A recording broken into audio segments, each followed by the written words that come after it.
मस्जिदों के अंदर जिस तरह से वहां पे मिसाइलें गई, लाना मोदी जी की चीज है, ऐसे ही हमारी नफ्तापुजीद हो गई। योगी जी कहते बटोगे तो कटोगे, मोदी जी कहते थे एक रहोगे तो नेक रहोगे, और आरएसएस ने लाखों सम्मेलन शुरू कर दिए। प्रोफेसर 17 साल मैंने विभिन्न कॉलेजों में पढ़ाया है। हमने कभी जिंदगी में बच्चों के बीच में कोई भेदभाव नहीं किया। हमें हिंदू अगेंस्ट लड़नी चाहिए थी, सारे हिंदू एक हो गए थे, पूरी दुनिया में एक संदेश जा रहा था कि झांक रहे हैं अपने दुश्मन अपनी ही दीवारों से, अपने घर में छुपे हुए गद्दारों से। ब्राह्मण का अपमान और ब्राह्मण के अपमान के बाद में संत समाज का अपमान होना प्रारंभ हो जाता है। भारत सरकार इस काले कानून को वापस नहीं लेती है तो सिर्फ और सिर्फ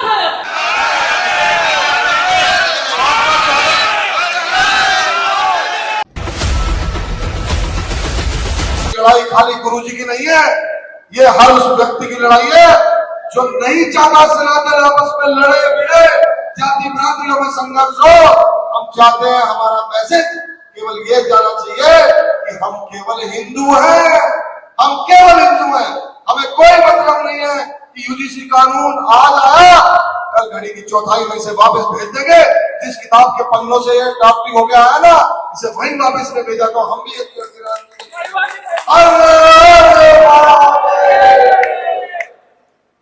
जो लोग हमें ब्राह्मणवादी बोलते हैं वो मनुवाद और ब्राह्मणवाद क्या है? दीपांकर बुद्ध से लेकर के मैं आज मंच से कहना चाहता हूँ कि दीपांकर बुद्ध जो आज बुद्ध कहलाते हैं, उनसे लेकर के गौतम बुद्ध तक 28 बुद्ध हुए, जिसमें से 11 ब्राह्मण और 8 क्षत्रिय।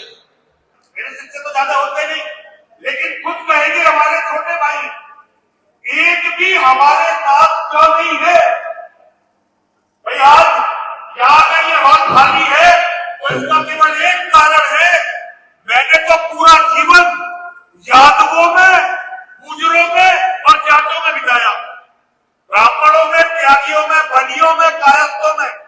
मेरा कोई खास काम कभी था ही नहीं।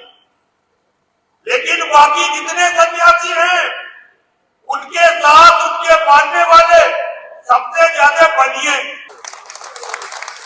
जितने भी बड़े शंकराचार्य जी महाराज हो, जितने भी बड़े हमारे जगत गुरु महाराज हो, जितने भी बड़े हमारे महामंडलेश्वर हो, आचार्य महामंडलेश्वर हो, उनके सबसे ज्यादा शिष्य पहले तो वैश्य समाज के लोग मिलेंगे, दूसरे नंबर पे ब्राह्मण मिलेंगे, तीसरे नंबर पे पंजाबी मिलेंगे, जो इस कानून के कारण खत्म होंगे। लेकिन अभी तक संत समाज के सारे लोग आरएसएस के हिंदू सम्मेलनों में जा रहे हैं, हिंदुओं को एक कर रहे हैं। भाई हिंदुओं को एक तो तुम जब करोगे जब हिंदू जिंदा बचेगा। अरे हमारी रातों को एक करोगे क्या, या हमारी जलती हुई चिताओं को एक करोगे? मन को न जाना, तुम अंदर जाना भूल गए, तुम सिर्फ नवाजी बने रहे, तुम मंदिर जाना भूल गए।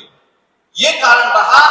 लेकिन अगली लाइन और सुन लेना, कर वर्तमान में भाजपा की ये गलती दोहराएगी तो इतिहासों के शिलालेख में कांग्रेस हो जाएगी। पंडित जैसे टाइटल क्यों दिए जाते हैं? क्योंकि ये जो नेटफ्लिक्स है या ये जो सारी की सारी बॉलीवुड इंडस्ट्री है, इस बॉलीवुड इंडस्ट्री में कहीं ना कहीं पाकिस्तान जैसे देशों का प्रभाव है, उनकी जैसे देशों का प्रभाव है। और आप याद कीजिए जब ऑपरेशन सिंदूर चल रहा था, ऑपरेशन सिंदूर के समय जिस आकाश तीर पूरे देश का रक्षा कवच बन रहा था, वो आकाश तीर आखिर किसने बनाया है? वो आपके आकाश तीर बनाया है कर्नाटक के एक ब्राह्मण प्रहलाद रामाराव ने। ब्रह्मोस की सबसे बड़ी खास बात क्या है? उसका सॉफ्टवेयर प्रोग्राम, अगर उसमें किसी का एड्रेस लिखकर डाल दिया जाए तो सीधा जा करके अटैक करता है उसके घर पे। पाकिस्तान के अंदर एक एक मस्जिदों के अंदर जिस तरह से वहां पे मिसाइलें गई, तो गुंबद के एकदम बीचों बीच एकदम करेक्ट, कहीं 1 इंच का फर्क नहीं है। क्यों है? क्योंकि हमारा सॉफ्टवेयर प्रोग्राम इस तरह का है। किसने बनाया वो सॉफ्टवेयर प्रोग्राम? कर्नाटक के एक ब्राह्मण प्रहलाद रामाराव ने बनाया। इसीलिए मैं कह रहा हूं कि मित्रों, ये जो साजिश चल रही है ब्राह्मणों के खिलाफ, ये साजिश सिर्फ ब्राह्मणों के खिलाफ नहीं है। पहले ब्राह्मणों को रास्ते से हटाओ और इसके बाद जो बचेंगे उनको तुम देख लेंगे। तो समाज में हर वर्ग का अपना एक बहुत बड़ा योगदान है, लेकिन जो योगदान दे रहे हैं उनको रास्ते से हटाओ, फिर इसके बाद हम देख लेंगे। त्यागी जी की चीजें हैं, मैं तो आमरण अनशन करके पहले देख चुका हूँ। इन आमरण अनशनों से कुछ नहीं होता। हम तो केवल उनका समर्थन करने के लिए और फिर सारे यति सन्यासी बैठ गए। तो ये तो भैया जैसे बच्चों की चीज होती है, महिलाओं की चीज होती है, राजाओं की चीज होती है। यूजीसी लाना मोदी जी की चीज है, ऐसे ही हमारी लैपटॉप की चीज हो गई। तो हम तो इनके साथ बैठे, आमरण अनशन का कोई औचित्य नहीं है। इससे हम लोगों को आमरण अनशन का औचित्य होता अगर राज अंग्रेजों का होता, आमरण अनशन का औचित्य होता यदि राज कांग्रेस का होता। यहाँ तक कि मुलायम सिंह के शासन में भी आमरण अनशन का औचित्य था। लेकिन ये जो गद्दार इस समय बैठे हुए हैं, किसी भी लोकतांत्रिक प्रक्रिया का ये कोई सम्मान नहीं करते। इनके सामने आमरण अनशन का कोई औचित्य नहीं है। लेकिन हमारी डॉक्टर साहब तो देखो बीजेपी की भी वफादार कार्यकर्ता है, तो उन्हें लगा कि वो आमरण अनशन पर बैठेगी और मोदी जी द्रवित होकर उनकी बात मान लेंगे और पूरा संघ उमड़ पड़ेगा, पूरी बीजेपी उमड़ पड़ेगी। ऐसा तो कुछ हुआ नहीं। तो मैं तो डॉक्टर साहब से बहुत अनुरोध कर रहा हूँ, भाई आमरण अनशन छोड़ो, लड़ने की तैयारी करो। लड़ाई है बहुत बड़ी यूजीसी का, क्योंकि ये भारत के इस्लामीकरण के लिए है। भारत के हिंदुओं को, जो हिंदू एक होने लगा था, उसको आपस में लड़वाकर भारत के संपूर्ण इस्लामीकरण के लिए, अगर आपको इसकी पूरी बात सुननी है तो डॉक्टर सुब्रमण्यम स्वामी जी से सुनिए।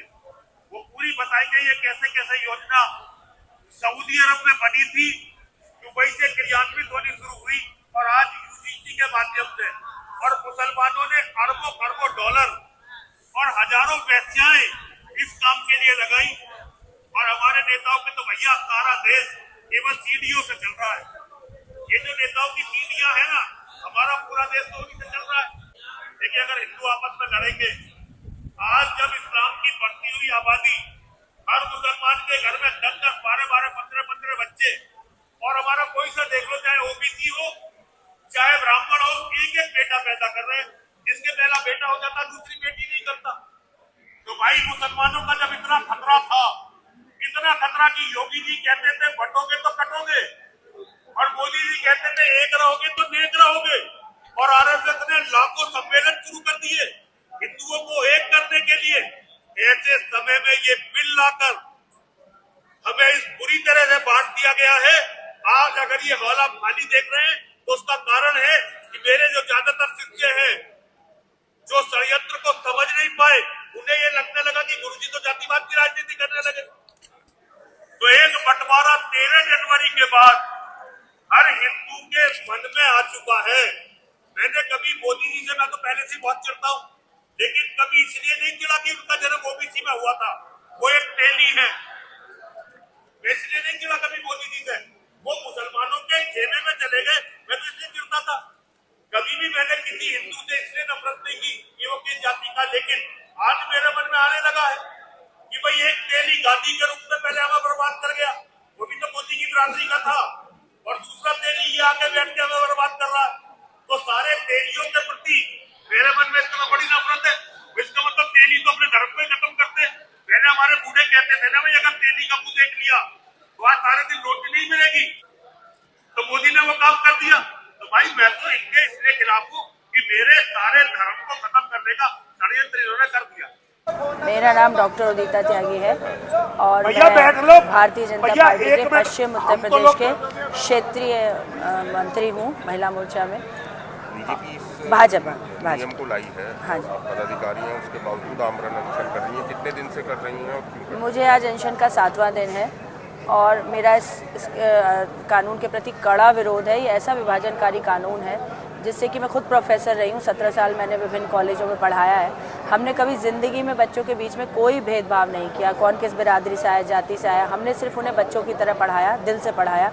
और बच्चों में इतने छोटे उम्र में इतना विभाजनकारी मानसिकता भर देना कि कौन किस जात का है, हम किसको सबक सिखा सकते हैं, किसके साथ हम जा सकते हैं, किसको पीट सकते हैं, पिटवा सकते हैं, किस लड़की का हम शोषण कर सकते हैं। आप सोचिए देश की पूरा भविष्य किस तरह से अंधकारमय हो गया है। तो पूरी तरह से हिंदुओं को ही विभाजन करने वाला बिल है और सबसे बुरा इसमें यह है कि जो लड़ाई इस टाइम हमें जिहाद के अगेंस्ट लड़नी चाहिए थी, सारे हिंदू एक हो गए थे, पूरी दुनिया में एक संदेश जा रहा था कि हिंदू पूरी तरह से मजबूती से खड़े होकर जिहाद के अगेंस्ट लड़ेंगे।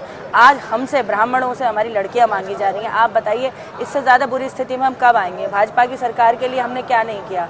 2 महीने मैं अपने छोटे छोटे बच्चों को छोड़कर मोदी जी के पर्सनल व्यक्तिगत कैंपेनिंग के लिए बनारस रही, और उसके बाद अगर आज इस प्रकार का कोई कानून हम स्वर्णों के लिए नहीं, हिंदुओं के लिए, मतलब इस प्रकार की स्थिति बना दी गई है, तो बताइए हम गुहार लगाने किसके पास जाएंगे? हम गुहार लगाने भी तो मोदी जी के पास ही जाएंगे ना, क्योंकि हम दिल से उनको चुन के लाए थे कि वो हिंदुत्व के पुरोधा आए, हिंदुत्व की ये सरकार है।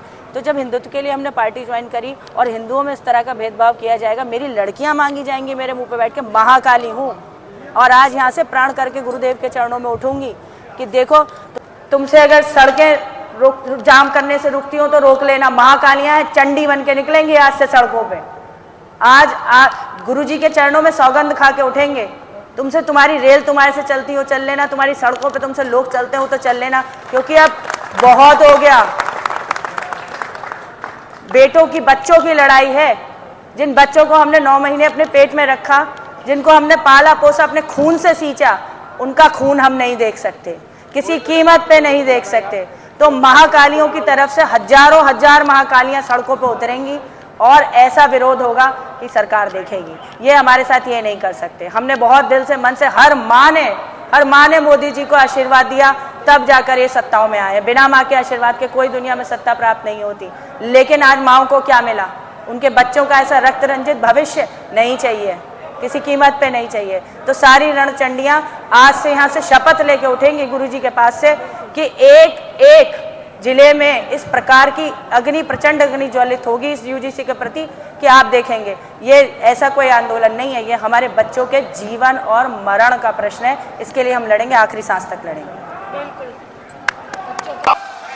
देख सकते हैं किस प्रकार यहाँ पर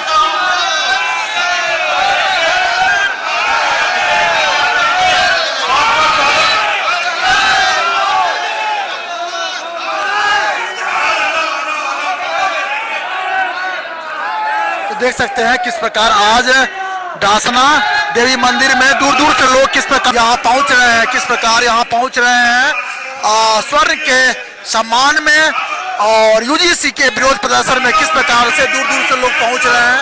आप ये नज़ारा देख सकते हैं, ये नज़ारा देख सकते हैं कितनी दूर दूर से